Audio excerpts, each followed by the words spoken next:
Sa pinakaaabangang araw ng pagdinig, dumagsa ang media, taga-suporta, at mga taong nais masilayan ang makasaysayang paghaharap ng mag-amang Manzano, isang tagpo na hindi kailanman inakalang mangyayari, lalo na sa pagitan ng dalawang kilalang personalidad sa industriya ng showbiz at politika.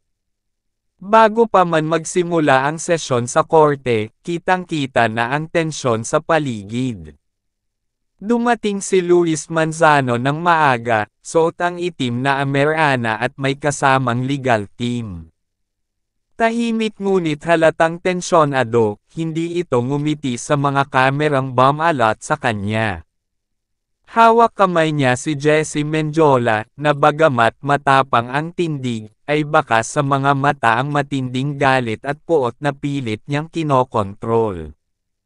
Ilang ulit siyang napapikit at huminga ng malalim bago pumasok sa gusali, tila pinipigilan ang anumang emosyon na maaring sumabog sa publiko. Nang dumating si Edo Manzano, biglang nagkaroon ng bulong-bulungan. Nakasuot din ito ng formal, pero halatang mas kalmado sa panlabas na anyo. Wala siyang kasama kundi ang kanyang abogado at isang assistant. Hindi siya tumingin sa direksyon ni Luis at Jessie kahit pa magkasalubong ang kanilang landas.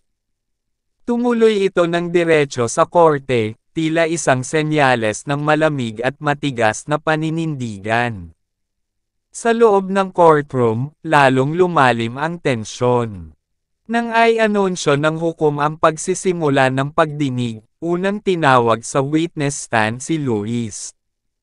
Dito na nagsimulang mabasag ang kanyang matagal na pinipigilang emosyon.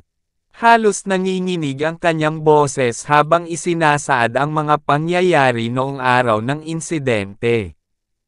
Hindi ko inakala na darating ako sa puntong ito, pero ako rin ang nagsabi sa sarili ko, kung hindi ko gagawin to, hindi ko kailanman maipapakita sa anak ko kung paano manindigan, aniya. Detalyado niyang isinalarawan ang insidente, kung paano pinagsalitaan ng masakit si Jessie sa harap niya, kung paano niya nakita ang takot at pagkasugat sa damdamin ng kanyang asawa, at kung paano siya, bilang anak at asawa, ay napilitang mamili sa pagitan ng katahimikan at katarungan.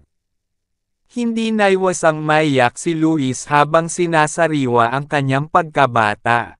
Lumaki akong iniidolo ang tatay ko.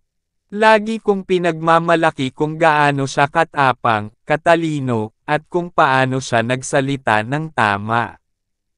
Pero ngayon, ito na ang realidad, ako ang kailangang magsalita, dahil mali na ang katahimikan.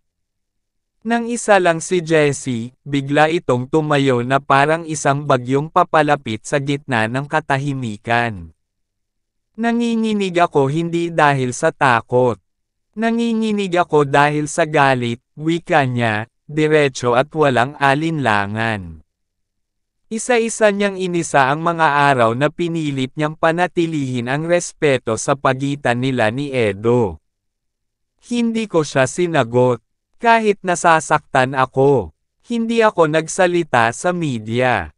Hindi ako gumawa ng eksena.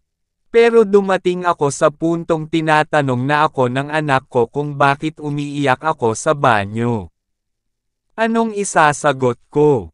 Ayon sa kanya, hindi lamang siya ang nasaktan kundi pati ang tiwala niyang kaya siyang ipagtanggol ni Luis habang pinipilit nitong panatilihin ang pagkakabuo ng pamilya.